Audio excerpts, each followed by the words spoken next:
Saparivajigacharya Astotadashata Sri Srimad His Divine Grace A.C. Bhaktivedanta Swami Srila Prabhupada Ki Jayam Vishnu Pada Paramahamsa Parivajigacharya Astotadashata Sri Srimad His Divine Grace Srila Bhakti Siddhanta Saraswati Goswami Maharaj Prabhupada Ki Jai Itai Gauda Premanande.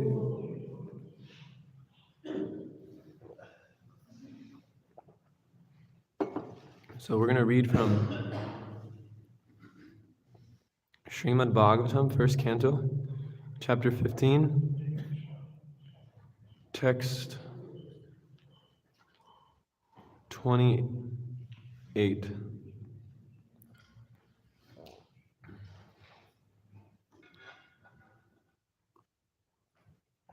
Om Namo Bhagavate Vasudevaya.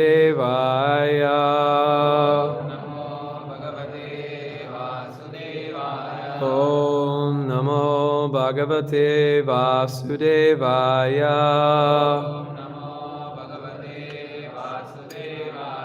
Om Namo Bhagavate Vasudevaya. Narayanam Namaskritya Naran Chaiva Narottamam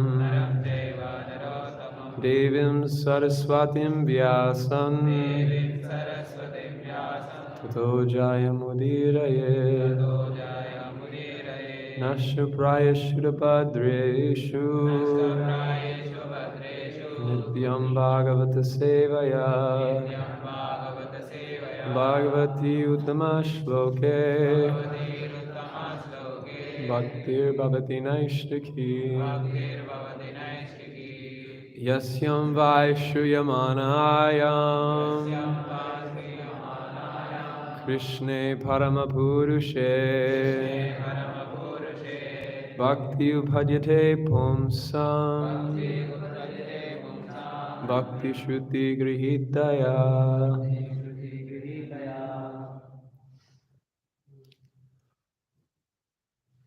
So, reading from the Srimad Bhagavatam, Canto 1, Chapter 15, text number 28. Do we need a translation in Hindi? Okay. Okay. Sutta Uvacha Evam Chintaya Jisno Krishna Pada Sharoruham Soharadena Atigatena Shanta Hasit Vimala Mati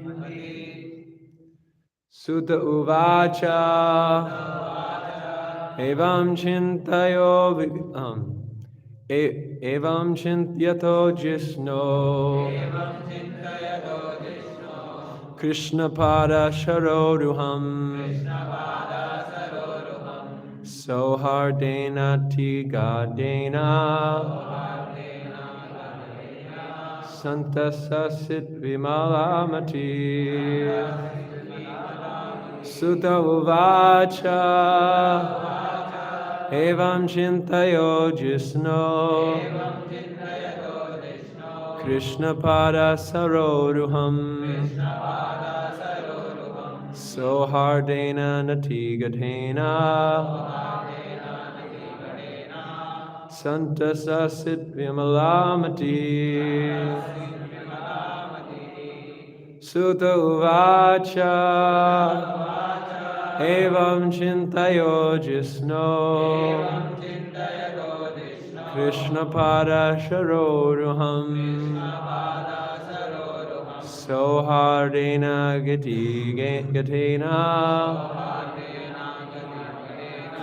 Santa Sasid Vimalamati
Sutta Uvacha Sutta Goswami said, Evam, thus, Chintyataha, while thinking of the instructions, Jishno, of the Supreme Personality of Godhead, Krishna Pada, the feet of Krishna, Saroruham, resembling lotuses, Sahardena, by deep friendship, Atigatena, in great intimacy, Shanta, pacified, Asit, it so became, Vimala, without any tinge of material contamination, Matihi, mind. I just read this Asit, and I was thinking of Asit Krishna Maharaj in in Govardhan. You all know Sri Krishna Maharaj? You know the story, how he ended up there? It's Can I tell it real quick before we begin the class? So, Sri Krishna Maharaj, he grew up in Jagannath Puri. And when he came from a pretty pious family, about 200 cows in the family. And I think a lot of joint household, very pious family in Jagannath Puri. And they had a family gathering. And in that family gathering, they all came together, and Sri Krishna Maharaj stood up on the table and he declared emphatically, I'm going to give this one life to Krishna without any conditions. Age of 7.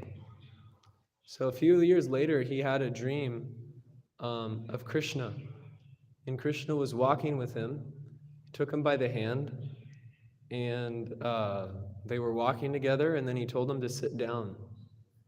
And so Sri Krishna Maharaj sat down in that place, and Krishna told him, you just chant my names, I'll be back. And so Krishna left. And Sri Krishna Maharaj sat there, but in the dream, Krishna never came back. So he woke up from the dream, and that left a very strong impression on him. And so Sri Krishna Maharaj, as he grew, he grew up in a village setting. So when he went to the university and he was exposed, he didn't see a billboard, like an advertisement, until he went to the university. So he didn't see like any advertisements or anything like that. As soon as he got to the city, he immediately became disgusted. Said, this is not the life for me. So he met the devotees at the Bhumeshwar temple, and he met his spiritual master, His Holiness Gaur Govinda Maharaj.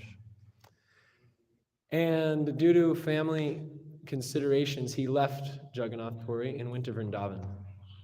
So he was helping Kandamakana Maharaj with the preaching in Vrindavan, at the college preaching in Vrindavan. He was helping Kandamakana Maharaj.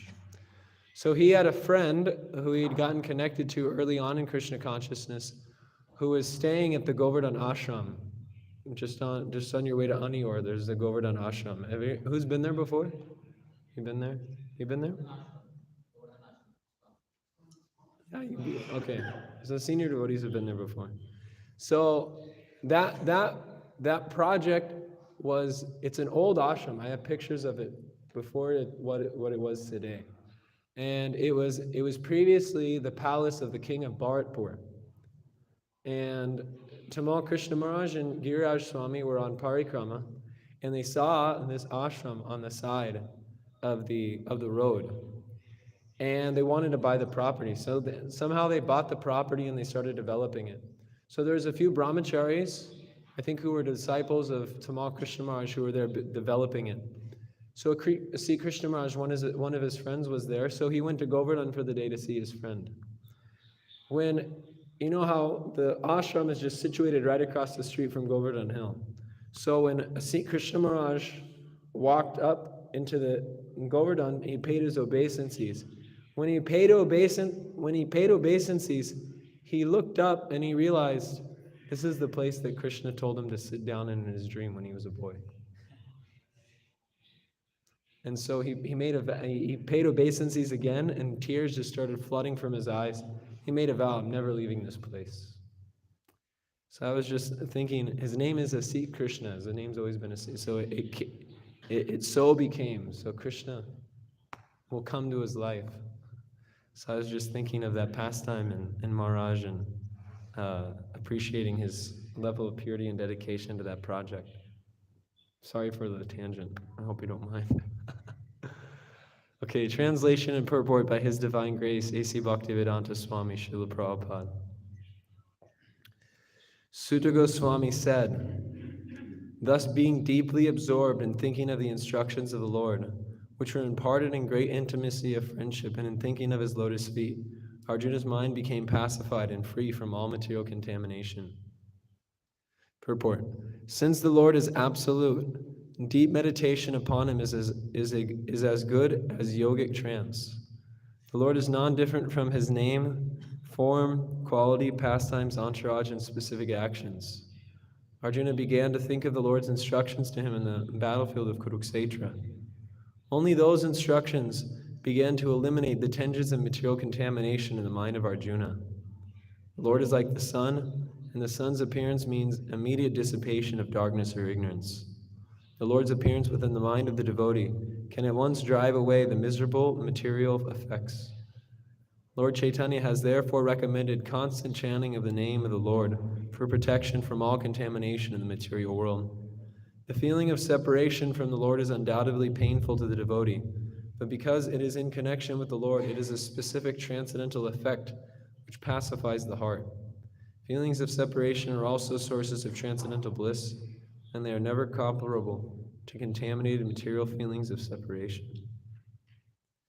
Om Agyanatimirandasya Gyananjana Shalakaya Chakshurunminitam Yena Tasmai Shri Gurave Namaha Shri Chaitanya Manobhistam Stapitam Yena Bhutale Swayam Rupa Kadamayam Tadati Svam Parantikam Vandeham Shri Guru Shri Yukta Parakamalam Shri Gurum Vaishnavamscha Shri Rupam Sagrajatam Sagana Raghunatham Vitam Tam Sajivam Sadvaitam Savadutam Parijana Sahitam Krishna Chaitanya Devam Shri Radha Krishna Padan Sagana Lalita Shri Vishakam Vitamscha He Krishna Karuna Sindho Dinadvando Jagatpate Gopesva Gopika Kanta Radha Kanta Namostate Tapta Kanchana Gaurangi Radhe Vrindavaneshwari Vrishabhanusade Devi Pranamami Hari Priye Pancha Kalpatarumbhisya Kripa Sindhu Vevacha Patitanam Bhavanebhyo Vaishnavebhyo Namo Namaha Nama Om Vishnu Padaya Krishna Prishtaya Bhutale Srimate Bhakti Vedanta Swami Niti Namane Namaste Saraswate Deve Gauravani Pacharine Nivishesha Shunyavadi Paschachare Shatarine Durgame Patimenantasya Sakalat Paragatir Mahur Swakripa Yasti Danena Santa Sanpavalambanam Jaya Shri Krishna Chaitanya Prabhu Nityananda Shri Advaita Gadadhara Srivasadi Gaura Bhakta Vrinda Hare Krishna Krishna Krishna Hare Hare Hare Rama Rama Rama Hare Hare Kun Korati Vachalam Bhangolangair Tegidim Yakripathanaham Bande Shri Gurum Dinatarinam Vagisha Yashya Varane Lakshmi Yashya Chavakshashi Yashyaste Hridaye Sambit Tam Nashimham Maham Bhaje.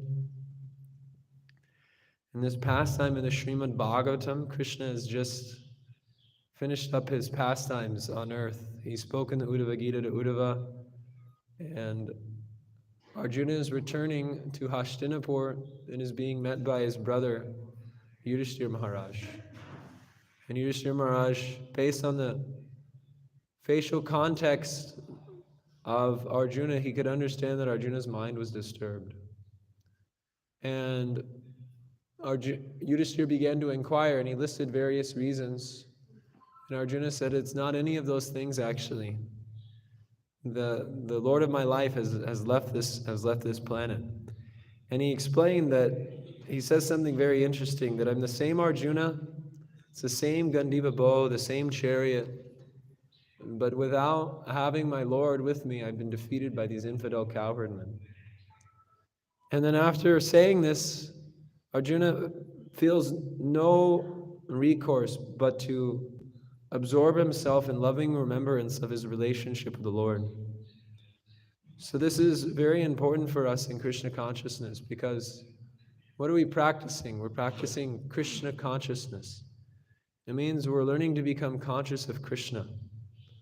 One of the biggest obstacles in devotional service, according to Rupa Goswami, is niyamagraha, in which we engage in the activities of devotion, but we don't engage in those activities of devotion in a mood of loving remembrance. We don't gaze upon the deity while remembering Krishna's pastimes. We don't chant the names of the Lord with genuine absorption and a deep feeling of dependence. And we pay obeisances, like my dear friend who's unfortunately left this world, Rajendraనందన Prabhu, like a hatchet. You know, like a hatchet when you cut wood, you have a hatchet. You just hatchet up, hatchet down. So we pay our obeisances like a hatchet. We don't actually offer our heart to the process. But this loving remembrance of Krishna is essential in our advancement in Krishna consciousness, because this is, as it's being said here, this is what will purify the heart. So, how does this remembrance come about, and what are some of the obstacles which prevent us from this remembrance? In order for remembrance to be there has to be some attachment. For instance, like people love their parents, so they remember their parents, isn't it? And you have some affection for your parents, so you remember their well-being, you remember the things that they've done for you, so you feel some affection for them.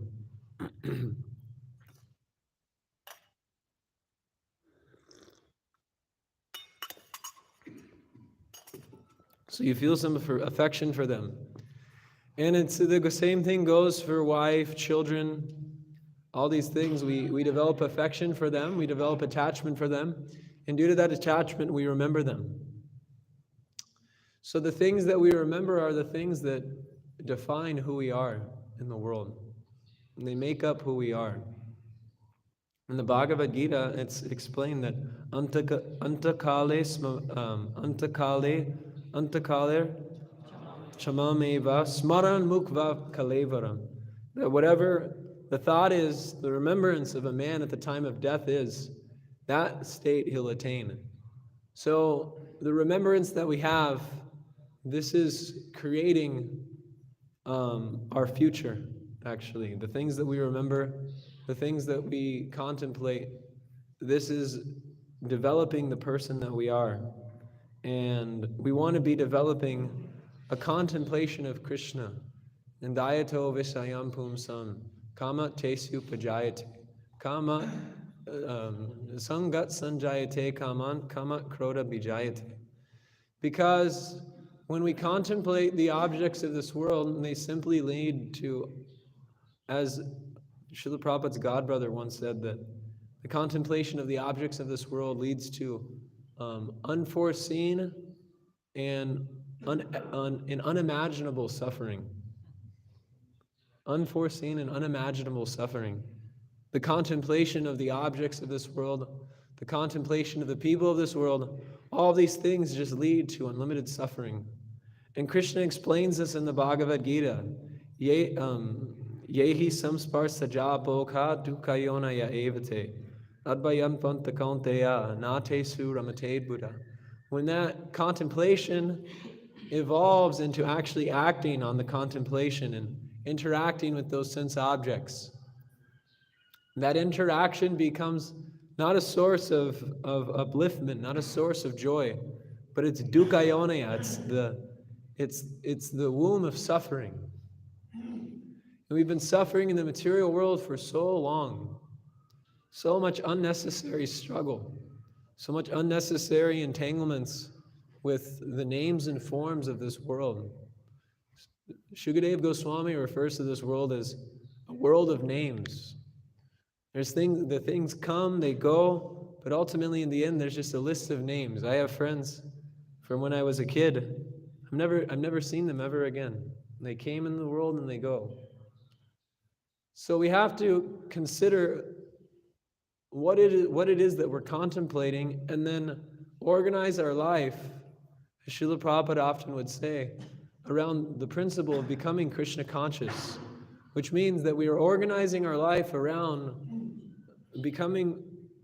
developing loving remembrance of Krishna. And this loving remembrance comes specifically through the process of hearing Krishna explains in the Bhagavad Gita, Maya Saka Manapartha Yogam Yujan Manashraya Asam Sayam Samagramam Yatajanasi Tachchanu. He explains to Arjuna after saying Yoginam Apisarvesham Matkatena Taratmanaha Shravan Bhajate Yomam Same Yukta Tamomataha. After describing the process of yoga and giving very detailed instructions into the process of controlling the mind. Asam sayam mahabaho manu durni graham chalam. Abhasena takonteya vairagyena chuchate. He describes how one can actually control the mind through practice and detachment. And then he finishes all of his instructions that whatever you do, Arjuna, become a yogi. And the best of yogis are those who engage in loving service of me, who engage in loving remembrance of me. So after saying that, the chapter doesn't end with Arjuna asking another question, but it immediately goes into Krishna giving specific details of how one becomes the perfect yogi. Maya Saka Manapartha Yogam Yujan Mayashraya Asam Sayam Mahabaho Yatada Nasi Tachchanu. That engage your mind in hearing about me. And now it's time for you to attach your mind to me. Allow your mind to become attached to me.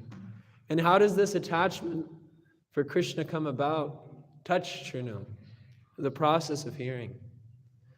So as Srila Bhaktisiddhanta Saraswati used to say, Kirtane prabhave smarana swabhave.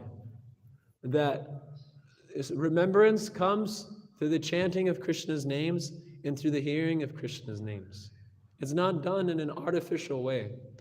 There's a certain group of Gaudiya Vaishnavas who come in the lineage of Dayachandra Goswami, but unfortunately their practices are completely misrepresented and misapplied nowadays, who base their entire process on the basis of smarnam. But the way it's being applied nowadays, there's no practical application in such a way that it actually brings internal purification. It's done very artificially, and due to lack of purity, we see that the people that engage in this practice, they actually engage in so many abominable activities that aren't even considered dharmic in the terms within the context of even varnashram.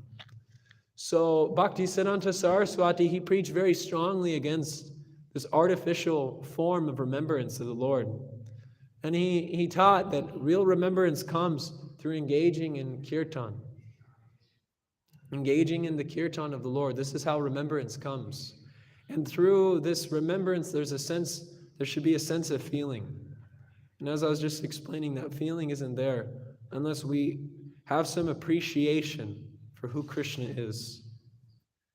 So the Srimad Bhagavatam emphasizes in so many ways that the way we develop love for Krishna is through the process of hearing. Yasyam vai shuyamanayam Krishne paramapurushe bhakti upadhyate pumsam shoka moha bhayapaha.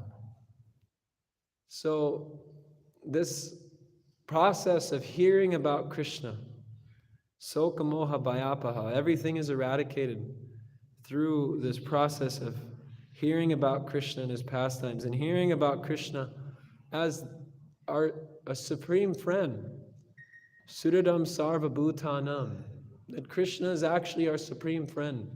He has a genuine interest in who we are, and he has a specific affection for us as well.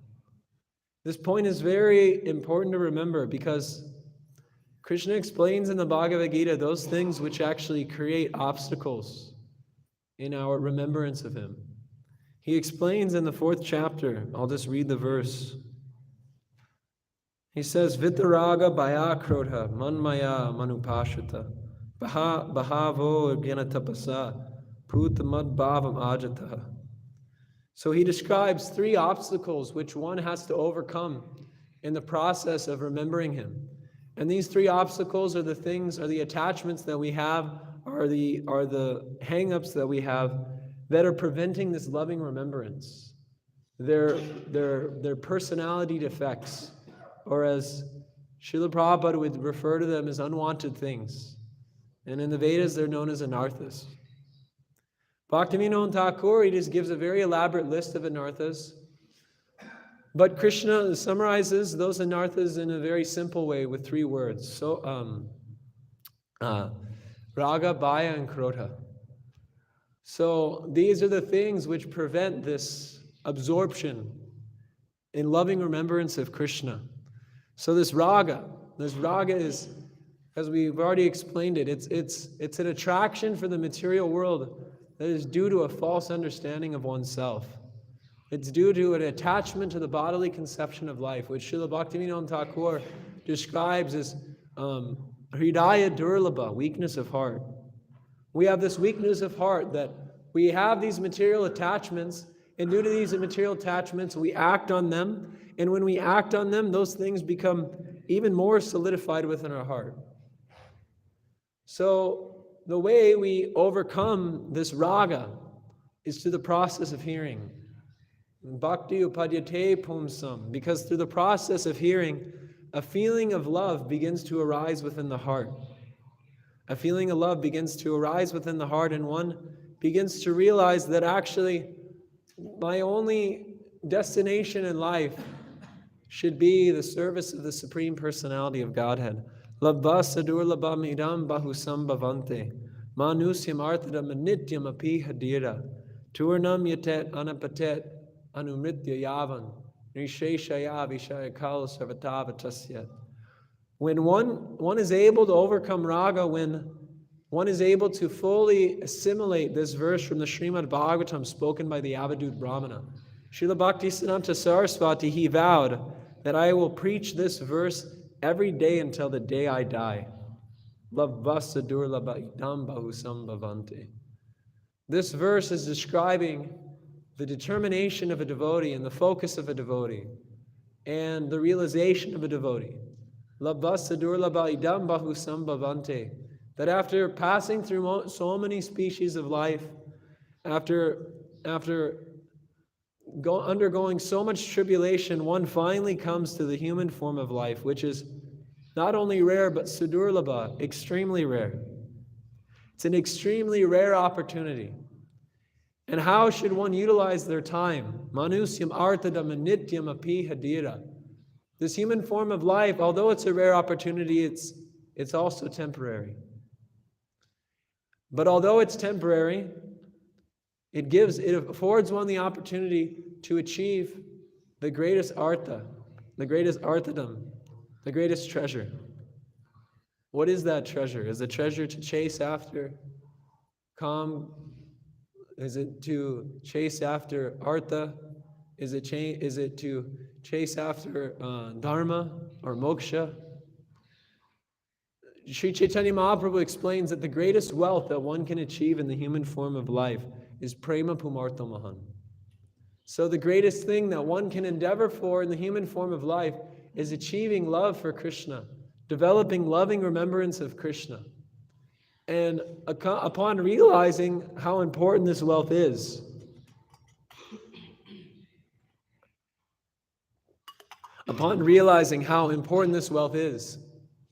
one makes a determined effort to achieve it. Turnam yatet anapatet anumriti yavan. Turnam means they act immediately. They don't wait until a later time when the circumstances are more convenient. They don't wait until the circumstances in a way that it's favorable for my advancement. We see in the life of Srila Prabhupada, as soon as he received the order of his spiritual master, he began to contemplate, how can I do? How can I do? How can I do? We spoke last night about this for anyone who was there, they remember. But we were just speaking about the endeavor of Srila Prabhupada and how, upon immediately receiving the instruction of his spiritual master, he immediately began to contemplate, how can I execute this order of the spiritual master? How can I bring to fruition the desire of my spiritual master? So Turnam means we act immediately. Where is Krishna? Where is Krishna? Where is Krishna? Where can I find Krishna? Where is that person who can give me Krishna? This attitude is what's needed in order to make advancement.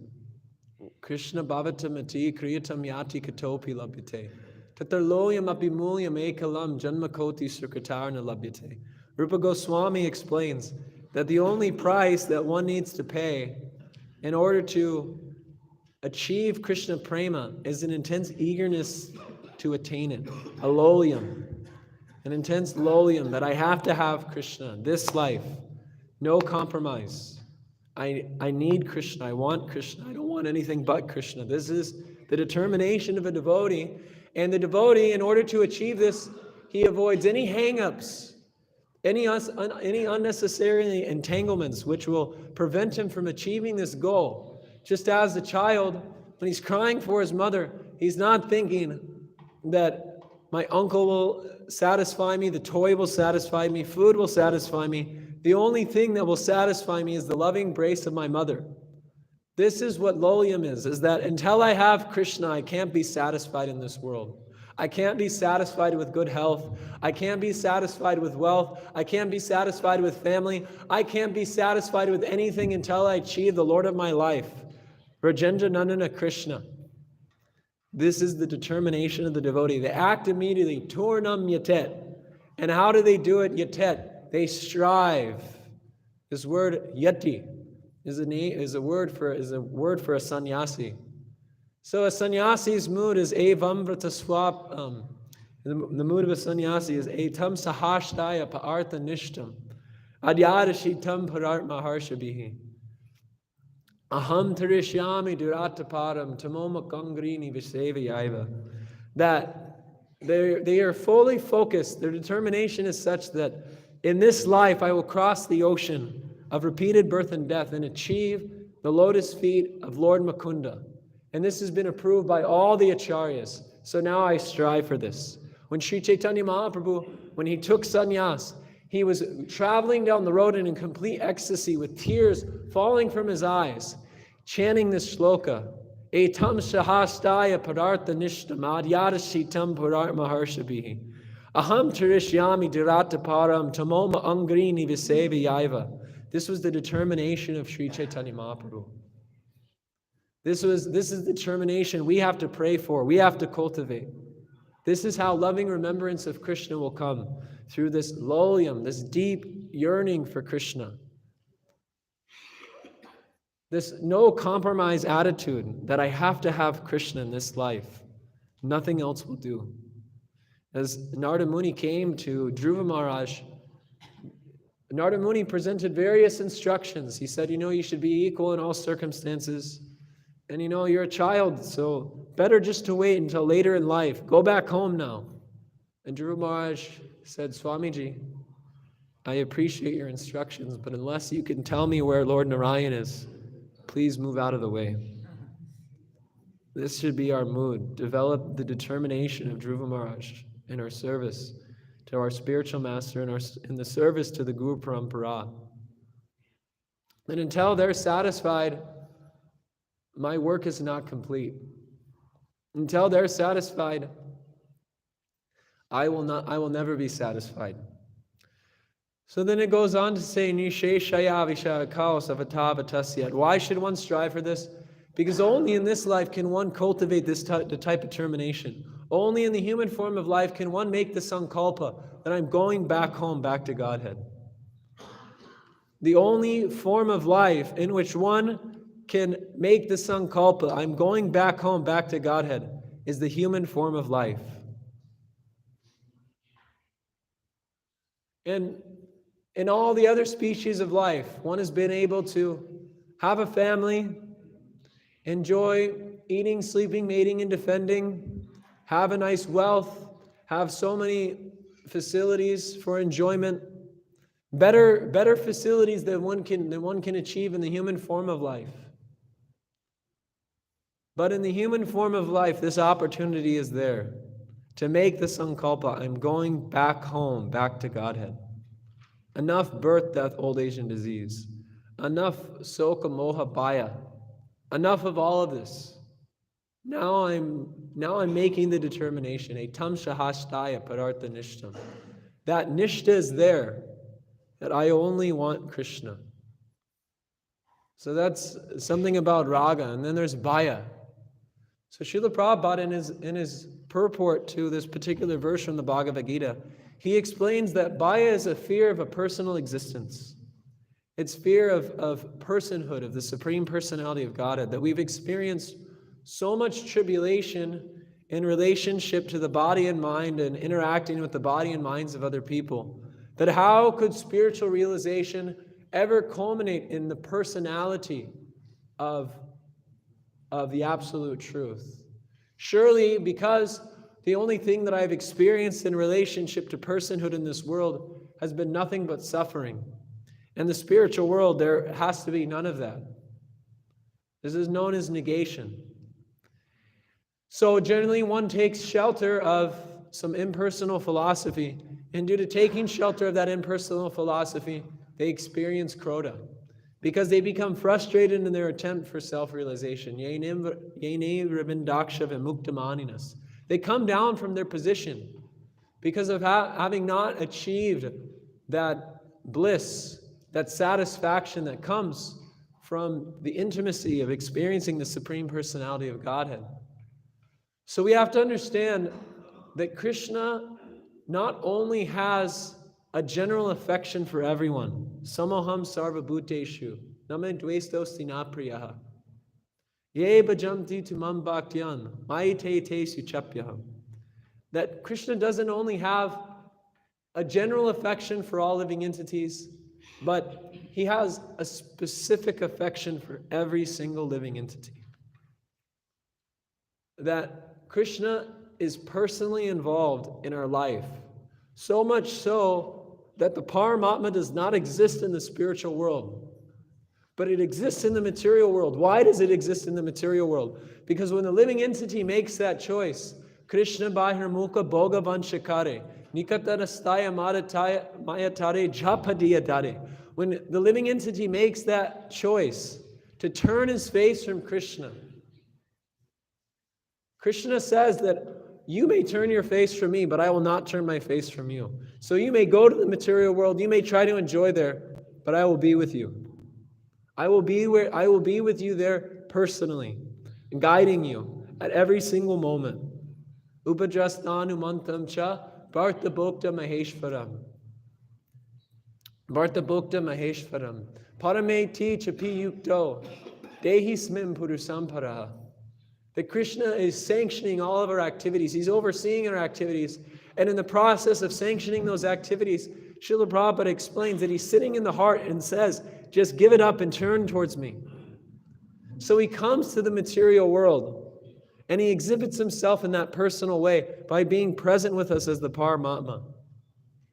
And then on top of that, we see in the Brihad Bhagavatamrita, after Gopakumar had traveled through all the planetary systems of the material world, he finally entered into Vaikuntha. And when he met Lord Narayana embraced him. And he said, my dear boy, I've been waiting so long for you to come. I've been waiting so long for you to come. So much so that I became personally involved in your liberation. And I came as the spiritual master. So what is the greatest exhibition of Krishna's affection in our life? What is the greatest exhibition of Krishna's specific affection for us? It is the manifestation of the spiritual master within our life. Sakshat Daridvena Samasta Shastir. The manifestation of the spiritual master within our life is the greatest manifestation of Krishna's mercy. Ramananda Brarite Kona Bhagavana Jeev. Guru Krishna Prasade Pai Bhakti Lata Bij. And why does Krishna give us the spiritual master? It says bhagya, bhagya. And when one becomes fortunate. But what makes us fortunate? How can we possibly be fortunate? In a world which we're completely controlled by our mind and senses, prakriti kriyamanani, gune karmani sarvashaha, ahamkara vimudatman, kartahamiti manite. We have created an entire personality for ourselves which is completely against the conception of pure theism.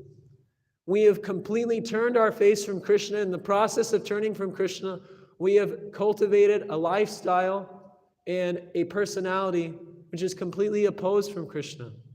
Shariram yadavatnoti. Yachtavi ukrama ishvarha. Grihet vaitani samyanti vayurgatai vashayat. And we've carried this conception life and life, life after life, life after life, life after life. And we continue to create this big wall by which we can become as forgetful of Krishna as we like. And the material energy is supplying all the resources in order for us to forget Krishna. Here's what you need. Here's an identity for you. And we maintain these identities so strongly. We work so hard to maintain the identity that we build for ourselves that the only option that Krishna has is to send his pure representative that can speak a vibration that's so powerful that we can give it up. So it's explained, Bhakti Sanjayate Bhaktya. What is the cause of our good fortune? The cause of our good fortune is not our own doing. The cause of our good fortune is simply the mercy of Krishna coming in the form of the spiritual master. Because bhakti is completely independent. It's not dependent on my lifestyle. It's not dependent on my proper execution of varnashram duties. It's not even dependent on my own piety. It's completely dependent on the mercy of the spiritual master and Krishna's pure devotees who, seeing us, think, let them become Krishna conscious. There's a purport in the 4th canto of the Srimad Bhagavatam where Srila Prabhupada is explaining that due to the desire of the pure devotee, Krishna from within the heart of the general populace inspires them to want to become Krishna conscious. So due to the desire of the spiritual master, due to the desire of the previous acharyas, we have come under the care of the Gaudiya Vaishnava Sampradaya. And this is Krishna's exhibition of his specific affection for us. Krishna specifically cares for us. Krishna specifically wants to have a relationship with us. And the more we become aware of the specificity of Krishna's affection in our life, the more grateful will we become. And this gratitude is actually the catalyst for loving remembrance. This is the catalyst for remembering how Krishna loves us. Because remembrance means specificity. It can't be some general thing. There has to be a specific affection which one is remembering. That's why Rupa Goswami, he worked so hard to put together the Bhakti Rasamrita Sindhu. I was speaking with the devotee at the Pandharpur Youth Preachers Convention, and he was telling me that Rupa Goswami took about 11 years to write the Bhakti Rasamrita Sindhu. And when you read the Bhakti Rasamrita Sindhu, many devotees, they only read the Eastern Division and they put it down because they feel this becomes too technical. But actually, if we can undergo the austerity and try to see what is it that Rupa Goswami is trying to tell us, why has he worked so hard to put together this book? And why is it that Srila Bhaktisiddhanta Saraswati Thakur, at the initiation of Srila Prabhupada, told Srila Prabhupada to study the Bhakti Rasamrita Sindhu and preach it? And why is it that Srila Prabhupada, despite the fact there are so many books that he could have translated for the English-speaking language, that one of the first books that he published was the Nectar of Devotion? He put it as a priority to all other books. He had very little time, but he made the Bhakti Rasamrita Sindhu a priority. So why is it that this is a priority? Because within the Bhakti Rasamrita Sindhu, the entire unfolding of our specificity in relationship to Krishna is unveiled. Krishna's specific affection for the living entities is unveiled in fourfold ways. How Krishna specifically loves the devotee and how the devotee specifically loves Krishna. And the qualities of Krishna are mentioned, so the devotee can develop a specific remembrance of Krishna as they're chanting. As they're going through their services, they can remember how Krishna is grateful. They can remember how Krishna is grave. They can remember how Krishna is humorous. They can remember all of these things, and they can remember the pastimes in relationship to these qualities. So, the more we can understand how Krishna has a specific affection for us, the more we can overcome this bhaya, this fearfulness of personhood, this fearfulness of having a personal relationship with Krishna. This is actually such a stumbling block in our devotional service. I see it, I don't know if it's so prevalent in India, but I definitely see it in the West. That even when we come to devotional service, we maintain dispositions of impersonalism. We're not considerate of the comfort of the devotees. We're not considerate of the feelings of the devotees. We're not considerate of the presence of devotees. We don't take the time to recognize, here is a devotee that's walked into the room. Let me ask him how he is. Let me see how his needs are. I don't think this is the case in India, but it's definitely the case in the West. That we don't take the time to be personal with each other. And due to our lack of being personal with each other, we're not able to be personal with Krishna. When we go on the altar, we just dress the deity just to get it done. When we chant our rounds, we just chant our rounds, snick, snick, snick, ram, ram, ram, ram, snick, snick, ram, ram, ram, and then we fall asleep.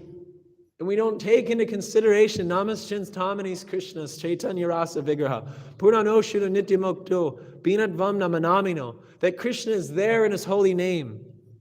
Krishna is right there when we're chanting His holy name. And He's waiting for us so He can shower His affection upon us. But we're so stubborn. We're so fearful of this personal relationship that we don't give the time to think about Krishna. We don't give the time to think, what does Krishna want from me? And how can I serve Krishna better? I don't think this is applicable to any of you, but I'm speaking about this for my own purification, because these are all things that I want to cultivate within myself, and these are all things that I want to overcome. So I apologize if anyone's offended by my words. But I really feel that the more and more we can develop a personal nature in relationship to Krishna's devotees, in relationship to the holy name, in relationship to the deity, in relationship to Srila Prabhupada, the more this loving remembrance will come. This loving remembrance will begin to become a part of our life. And as we begin to hear about Krishna, Shravanadasa, we'll begin to appreciate Krishna in a very particular way. And from that Shravanadasa, they'll arrive Varanadasa, by which we can accept a specific way in which we want to love and serve Krishna.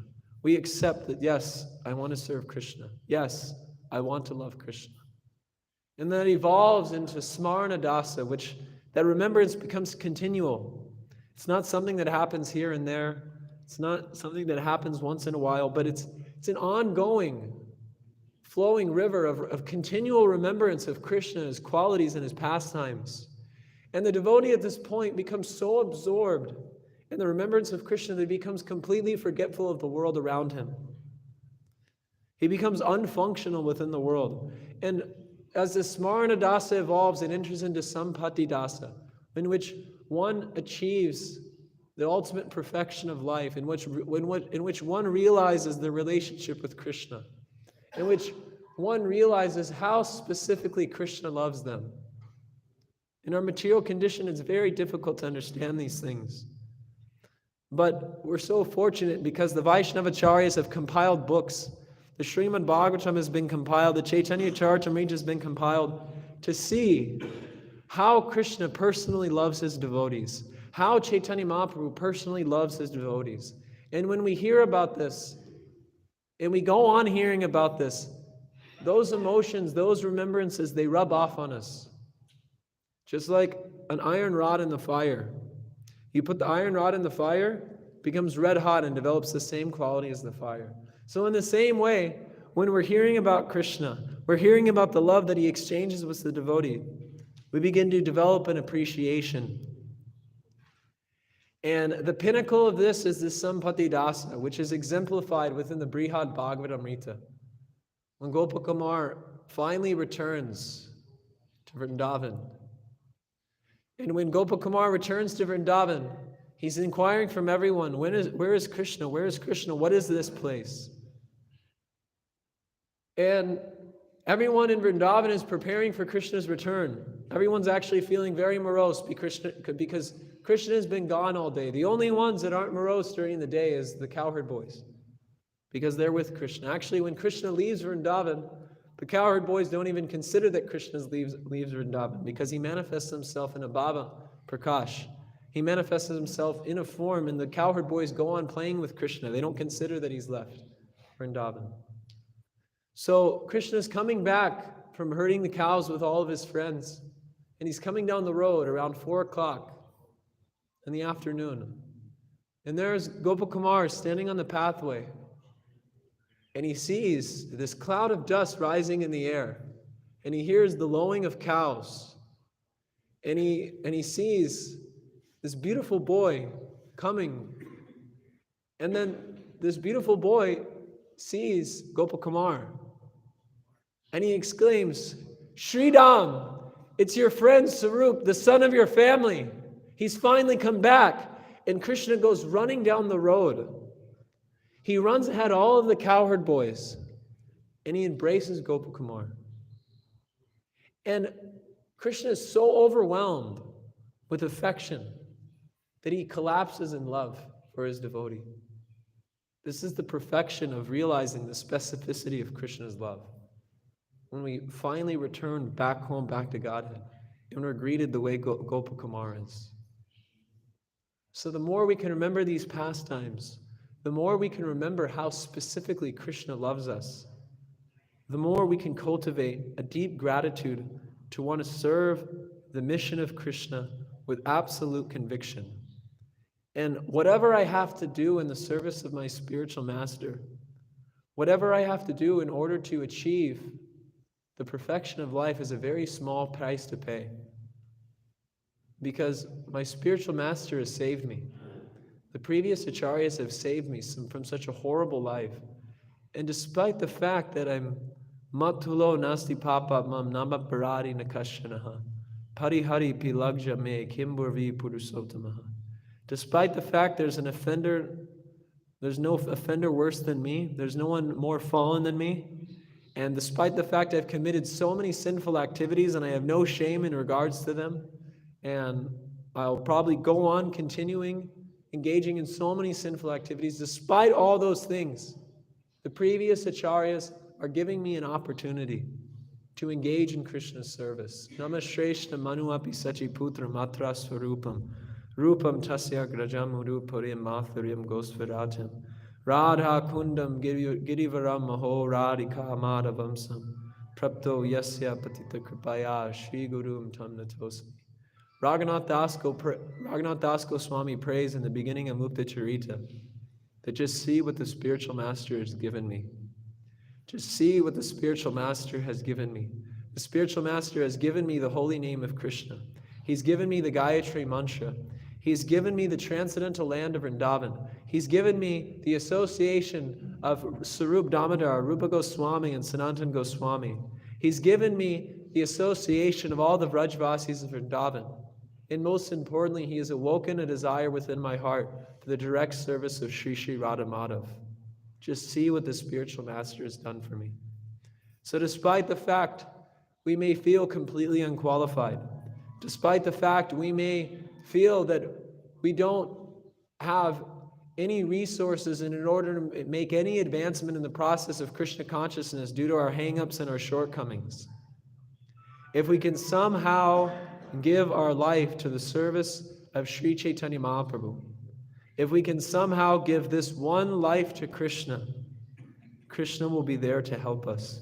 Tesam satata yuktanam bhajatam pritipurvakam dadami buddhi yogam tam yedamam upayantite ananyas chintayanto mam ye jana paryupasite tesam nitya bhyukta mam yoga kshema vinamyaham. That Krishna will be there to give us the intelligence that we need.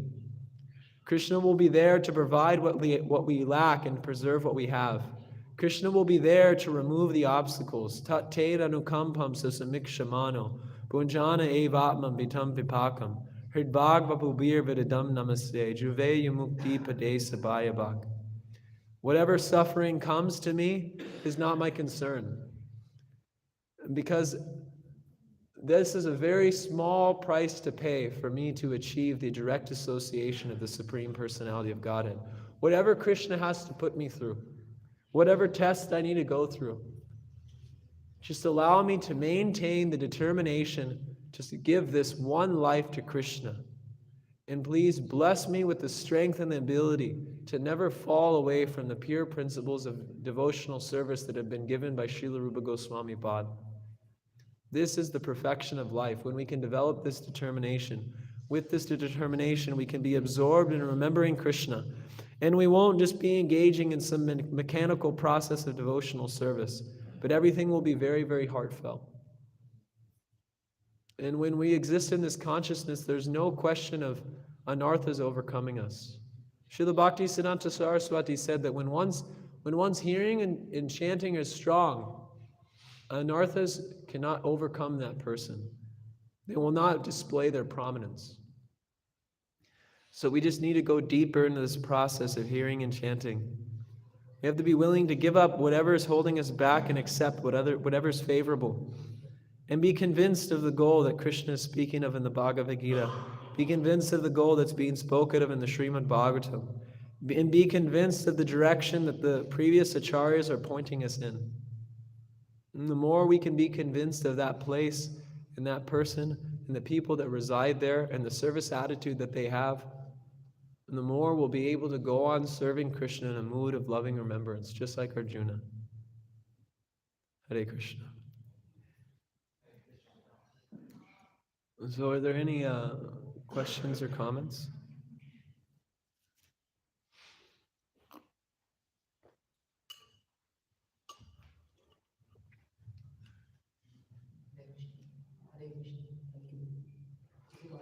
Yes. This regarding the personalism you mentioned about, it's really very very important to imbibe in our life for personalism. So generally the expectation initially a devotee has is that each devotee is ideal. So the time he spent with devotees, then he sees some faults, and because of which he sees that he makes the distances, and is because others are not able to fulfill the expectation, and because of which it leads to, in my sense, it leads to impersonalism. So how one can actually overcome this thing? And if the another thing is that sometimes some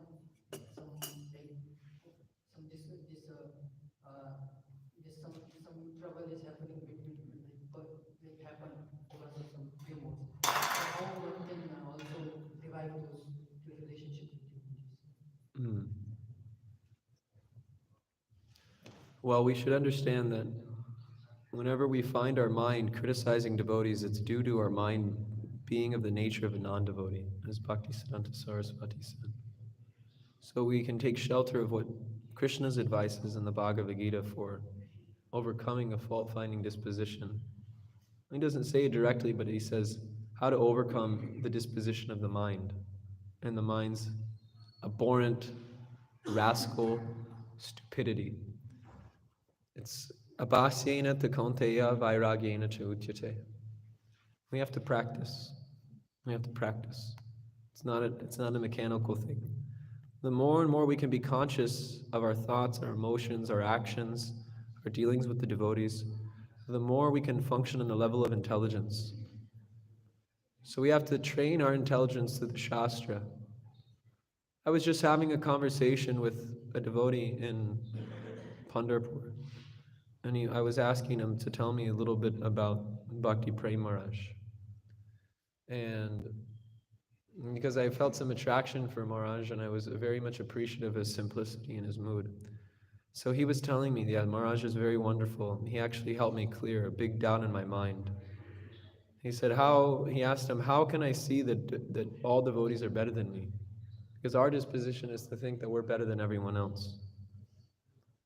So Bhakti Prem Maharaj was explaining that in every devotee that you interact with, you should see what do they excel at, and see that everyone has a quality that they're better at than another person. Everyone has a quality that someone may be good at giving classes, someone may be good at playing mridanga, somebody may be good at dressing the deity, somebody may be good at cooking an offering, somebody may be good at cleaning the temple room. Whatever it may be, we should see what the specific Shakti that Krishna has empowered that devotee with. Every devotee in the Krishna consciousness movement being under the shelter of Srila Prabhupada, anyone who's following strictly has some type of empowerment in them. It's explained by Sanatana Goswami that Krishna has a quality, has unlimited qualities, but he has one quality within him that every living entity specifically likes that quality that no other entity likes. That Krishna has a quality which one is attracted to, which no other person is attracted to. So when we see that in relationship to the person, that this person can appreciate Krishna in a way that I'm not able to appreciate. And then we look upon them, we see their service attitude, we see what they excel at, and we see what they're able to do that I'm not able to do in such a proficient way. Instead of becoming envious, which ultimately produces krodha, anger, we should see, look how nicely they're serving Krishna. Please, let me serve like that one day. And in this way, one can see everyone as their guru. Yomam pasati sarvatra sarvam cha mai pasati. Tasyaham na pranasyami, sacha me na pranasati. We have to learn to see Krishna in everyone. We have to learn to see Krishna in all our environments. And the more we can see Krishna's special Shakti existing within his devotees, and we can appreciate how that Shakti is there, present within that devotee, we can begin to appreciate how wonderful Krishna actually is, how he's able to empower so many people in so many different wonderful ways, and that everyone is very unique in who they are and how they serve. The more we can develop that appreciation, that positive disposition, and overcome the rascal, stupid, idiotic mind that wants to find fault, criticize. Shakespeare used to say, I'm forgetting, it was damnation by faint praise. Damnation, it's kind of complicated English, it's Shakespeare. So. Damnation by faint praise. So damnation means like condemn, find fault. And faint praise means, like, oh wow, that devotee's so good at that. Yeah, he's okay, but they just kind of, they write it off. They praise, but it's not done in like a heartfelt way. So damnation by faint praise, giving up this propensity. This is one thing. And then simultaneously, becoming aware of just the loving exchanges and how an able opportunity there are to engage in them. Being thoughtful in the gifts that we give. I have a personal pet peeve when I get gifts, which I feel like the person is giving me because they're trying to get rid of something. If someone gives me a gift like that, I'll accept it, but I won't keep it. We should be personal in the gifts that we give. Dadati pratigranati gunya madhyakti prichati punkte bojayate chaiva sadvitam pratilakshanam. We should try to see what is a specific gift which will capture the heart of this devotee. How can I endear this devotee to me? How can I become endeared to this devotee? Because actually, the whole process of devotional service is just the process of collecting the blessings of the devotees. So one day we can please the right devotee, and they'll say, may this person be Krishna conscious. Take it. Just take it. That's how Kripa Siddha works. It can come through good wishes, instructions. It can also come through a glance.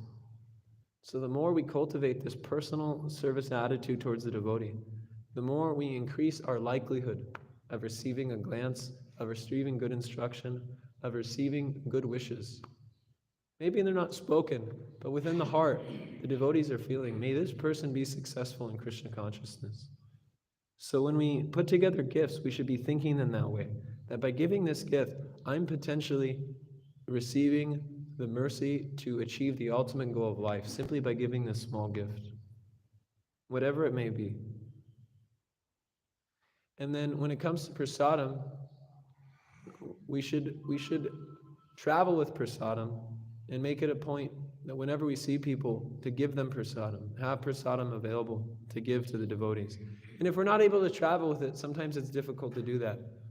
But at least when we're going to see devotees that we have a very specific affection for, a very intimate relationship with, make it a point to bring them prasadam. And if there's devotees where we feel that maybe their relationship has been strained in some way, for whatever reason, just due to the course of time and social discourse within this material world, we make it a point that, despite our differences, this is a devotee who's serving Krishna. Let me bring him some prasadam. Let me bring him something nice. And this is the feeling that we have to have. And then when we reveal our mind, it's not that we're just talking about our troubles in Krishna consciousness. It's there. It's an important thing. I do that a lot. I have specific devotees in America that I reveal my heart to and my difficulties to. But we should also have relationships in which the whole basis of the relationship is just sharing our realizations of the process of Krishna consciousness and how Krishna is manifesting himself in our life. I heard a devotee in Govardhan say that when someone asked, I don't know where it came from, but he said, someone asked the devotee, have you ever seen God? He said, I've never seen his face, but I've seen his hand in my life. I really appreciated this. I thought this was nice. So we should have devotees which we reveal our hearts to, and we can share the realizations of how Krishna's hand is in my life. Because by sharing these realizations, parasparanukattanam, Bhagavad yato yashaha. Mataratir matastushtir mita nivritir mita atmanaha. That through coming together and sharing our realizations in the assembly of devotees, then what happens is we develop affection for the devotees, we develop satisfaction in the process of devotional service, and we simultaneously develop a desire to want to give up this world altogether. So we have to have people in our life that, especially as brahmacharis, we have to have devotees in our life that we can share our intimate realizations with. We can share how Krishna's hand is manifesting in my life. And then when we hear how Krishna is manifesting in their life, we should feel joy. Look how Krishna is dealing with this person so personally.